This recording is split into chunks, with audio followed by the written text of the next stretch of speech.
Asia में जारी संघर्ष अब और खतरनाक होता जा रहा है। अमेरिका और इजराइल के हमलों के बाद ईरान भी जोरदार पलटवार कर रहा है और पूरे इलाके में मिसाइलों और ड्रोन की आवाज गूंज रही है। इस युद्ध जैसे हालात के बीच कई मालवाहक जहाज होर्मुज स्ट्रेट के आसपास फंसे हुए हैं। इन्हीं में एक भारतीय जहाज भी शामिल है, जिस पर सवार 34 भारतीय क्रू मेंबर्स इस समय खतरे के बीच फंसे हुए हैं। इस जहाज में एलपीजी से भरा एक बड़ा टैंकर है, जिसमें इतनी गैस है कि उससे करीब 36 घरेलू गैस सिलेंडर भरे जा सकते हैं। इस जहाज की कमान कप्तान वीरेंद्र विश्वकर्मा के हाथों में है, जो अपने साथियों के साथ लगातार भारत सरकार से मदद की गुहार लगा रहे हैं। जानकारी के मुताबिक यह टैंकर कुवैत के मीना अल अहमदी बंदरगाह से गुजरात के दीनदयाल कांडला बंदरगाह के लिए रवाना हुआ था, लेकिन 28 फरवरी से इस समुद्री मार्ग पर कड़े प्रतिबंध लगाए जाने के कारण जहाज आगे नहीं बढ़ सका। फिलहाल यह जहाज यूएई के पास मीना सागर बंदरगाह के पास समुद्र में रुककर इंतजार कर रहा है और आगे बढ़ने के लिए सुरक्षित रास्ते का इंतजार कर रहा है।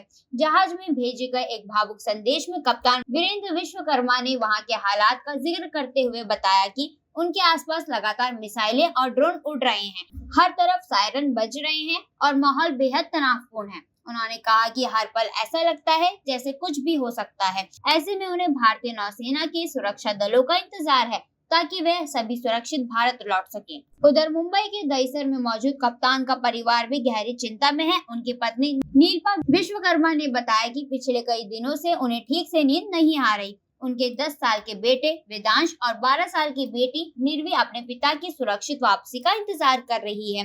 परिवार की चिंता इसलिए भी बढ़ गई क्योंकि इलाके में इंटरनेट कनेक्टिविटी ठीक नहीं है, जिसकी वजह से कप्तान से नियमित संपर्क नहीं हो पा रहा। हर फोन कॉल या संदेश का इंतजार परिवार को बेचैन कर रहा है, जिसकी वजह से कप्तान से नियमित संपर्क नहीं हो पा रहा है। बताया जा रहा है कि जहाज में फिलहाल लगभग 60 दिनों का ही राशन बचा है। इस बीच शिपिंग कंपनी जीईएससीओ और संबंधित मंत्रालय लगातार भारतीय नौसेना के संपर्क में है, ताकि जहाज और उस पर सवार सभी भारतीयों को सुरक्षित वापस लाने के लिए जरूरी कदम उठाया जा सके। अब कप्तान और उनके परिवार की एक ही मांग है कि भारतीय नौसेना जल्द से जल्द कार्रवाई करे और युद्ध जैसे हालात के बीच फंसे इन 34 भारतीयों को सुरक्षित उनके घर पहुंचाया जा सके।